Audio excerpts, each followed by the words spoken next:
Sanctus, Sanctus, Sanctus Dominus Deus Sabaoth.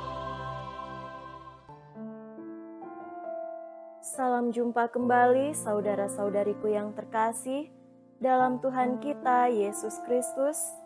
Salam sejahtera untuk kita semua. Berkat Allah yang Maha Kuasa senantiasa menyertai kita. Marilah kita mendengarkan dan merenungkan bacaan-bacaan kitab suci hari Kamis tanggal 5 Oktober tahun 2023. Bacaan pertama dari kitab Nehemia bab 8 ayat 1 sampai 5a, dilanjutkan dengan ayat 6 sampai 7 dan ayat 8b sampai 13. Sesudah kembali dari pembuangan, orang-orang Israel telah menetap kembali di kota-kota mereka. Lalu pada bulan ketujuh, berkumpullah seluruh rakyat di lapangan di muka gerbang air di Yerusalem. Mereka meminta kepada Ezra, ahli kitab, supaya membawa kitab Taurat Musa, yakni kitab hukum yang diberikan Tuhan kepada Israel. Dan pada hari pertama bulan ketujuh itu, Imam Ezra membawa kitab Taurat itu ke depan jemaat, pria, wanita, dan semua yang dapat mendengar dan mengerti. Ia membacakan beberapa bagian dari kitab itu di halaman di depan gerbang air dari pagi sampai tengah hari di depan pria, wanita, dan semua orang yang dapat mengerti. Dengan penuh perhatian seluruh umat mendengarkan pembacaan kitab Taurat itu. Adapun Ezra, ahli kitab, berdiri di atas mimbar kayu yang dibuat khusus untuk peristiwa itu. Ia membuka kitab itu di depan mata seluruh umat karena ia berdiri lebih tinggi dari semua orang. Pada waktu ia membuka kitab, semua orang bangkit berdiri. Lalu Ezra memuji Tuhan, Allah yang Maha Agung, dan semua orang menjawab, "Amin, amin," sambil mengangkat tangan. Kemudian mereka berlutut dan sujud menyembah Tuhan dengan muka sampai ke tanah. Para Lewi menjelaskan hukum itu kepada jemaat, sementara rakyat berdiri di tempatnya. Bagian-bagian kitab Taurat Allah dibacakan dengan jelas, dengan diberi keterangan-keterangan, sehingga pembacaan dimengerti. Lalu Nehemia, kepala daerah, dan Imam Ezra, ahli kitab, serta orang-orang Lewi yang mengajar jemaat, berkata kepada seluruh hadirin, "Hari ini adalah kudus bagi Tuhan Allahmu. Kalian jangan berduka cita dan menangis." Karena semua orang itu menangis ketika mendengar kalimat-kalimat Taurat. Lalu berkatalah Nehemia kepada mereka, "Pergilah, makanlah sedap-sedapan dan minumlah minuman manis, dan berikanlah sebagian kepada mereka yang tidak sedia apa-apa. Sebab hari ini kudus bagi Tuhan kita. Janganlah bersusah hati, tetapi bersukacitalah karena Tuhan, sebab sukacita karena Tuhanlah perlindunganmu." Juga orang-orang Lewi menyuruh semua orang itu diam dengan berkata-kata, "Tenanglah, hari ini hari kudus. Jangan bersusah hati." Maka pergilah semua orang untuk makan dan minum, untuk membagi-bagi makanan dan berpesta ria, karena mereka mengerti segala sabda yang diberitahukan kepada mereka. Demikianlah sabda Tuhan. Syukur kepada Allah.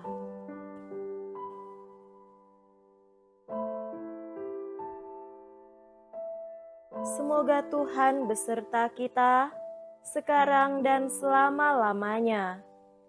Inilah Injil suci menurut Lukas.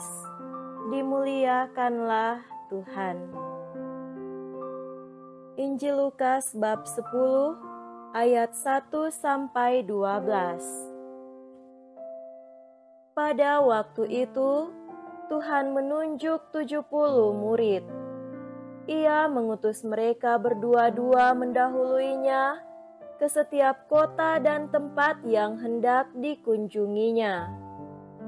Berkatalah ia kepada mereka, "Tuaian banyak, tetapi pekerjanya sedikit. Sebab itu mintalah kepada Tuan yang empunya tuaian, agar ia mengirimkan pekerja-pekerja ke tuaian itu. Pergilah, camkanlah, aku mengutus kalian seperti anak domba ke tengah-tengah serigala. Janganlah membawa pundi-pundi atau bekal atau kasut, dan janganlah memberi salam kepada siapapun selama dalam perjalanan. Kalau memasuki suatu rumah, katakanlah lebih dahulu, 'Damai sejahtera bagi rumah ini.' Dan jika di situ ada orang yang layak menerima damai sejahtera, maka salammu itu akan tinggal padanya. Tetapi jika tidak, maka salammu kembali kepadamu. Tinggallah dalam rumah itu, makan dan minumlah apa yang diberikan orang kepadamu, sebab seorang pekerja patut mendapat upahnya. Janganlah berpindah-pindah rumah. Jika kalian masuk ke dalam sebuah kota dan diterima di situ, makanlah apa yang dihidangkan kepadamu, dan sembuhkanlah orang-orang sakit yang ada di situ. Dan katakanlah kepada mereka, 'Kerajaan Allah sudah dekat padamu.' Tetapi jika kalian masuk ke dalam sebuah kota dan tidak diterima di situ, pergilah ke jalan-jalan raya kota itu dan serukanlah, 'Juga debu kotamu yang melekat pada kaki kami kebaskan di depanmu.' Tetapi ketahuilah ini, kerajaan Allah sudah dekat. Aku berkata kepadamu, pada hari itu, Sodom akan lebih ringan tanggungannya daripada kota itu." Demikianlah sabda Tuhan. Terpujilah Kristus.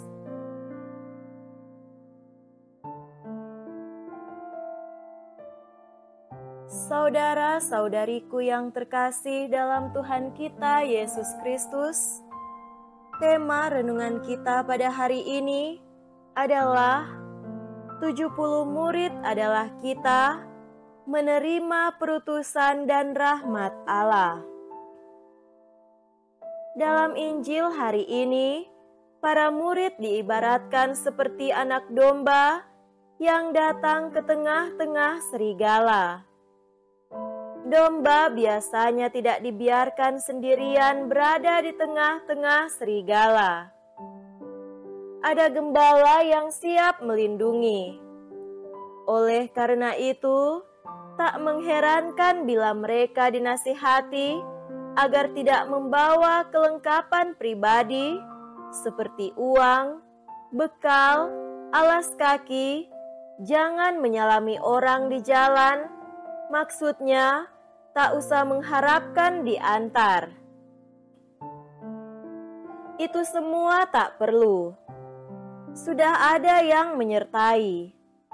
Maka pergi ke medan kerasulan tanpa bekal sebaiknya dilihat sebagai upaya untuk membuat agar kekuatan-kekuatan Allah tampil dengan lebih jelas. Bila murid-murid tidak menyandarkan diri pada kelengkapan sendiri, maka wibawa kekuatan tadi akan makin nyata. Sebetulnya yang diwartakan ialah kekuatan-kekuatan yang berasal dari Yesus sendiri, yang dari atas sana. Jadi bukanlah semata-mata orang diperintah terjun ke medan kerasulan tanpa bekal. Saudara terkasih, berita Injil ini mengingatkan kita bahwa kita juga menjadi bagian dari 70 murid yang diutus oleh Yesus dengan baptisan yang kita terima. Yesus mengutus kita dan kita diberi perutusan kepada semua orang dari segala bangsa dan perlu takut akan apa yang kita hadapi. Kita dibekali Tuhan dengan kuasa dan kekuatannya. Kita diminta fokus pada perutusan dan tidak memikirkan bekal yang bisa saja membuat hati kita hanya berpaut pada apa yang kita bawai dan semakin menjauhkan kita dari perutusan yang kita terima. Sekaligus pesan untuk tidak membawa bekal, memberi pesan kepada kita untuk penuh dengan kerendahan hati, mempercayakan diri pada penyelenggaraan Allah yang memiliki kekuatan melindungi. Kita adalah domba yang memiliki gembala agung yang menjaga kita dengan segala kekuatannya. Kita hanya perlu menambahkan iman kita dan percaya bahwa apa yang telah Dia mulai dalam diri kita akan diselesaikan pula dengan caranya. Dimanapun kita berada, apapun profesi kita, entah dalam sukacita maupun dukacita, Tuhan hadir dengan damai sejahteranya untuk kita. Berpegang pada kerajaan Allah membuat orang terlindung dari pengaruh jahat tadi. Menolaknya sama saja dengan tidak mencari perlindungan terhadap kekuatan-kekuatan jahat. Jadi, siapa saja yang menjadi murid Yesus, namanya ada terdaftar di surga dan kekuatan-kekuatan gelap takluk. Ini berita gembira yang patut kita rayakan senantiasa di dalam hidup kita. Semoga demikian. Amin.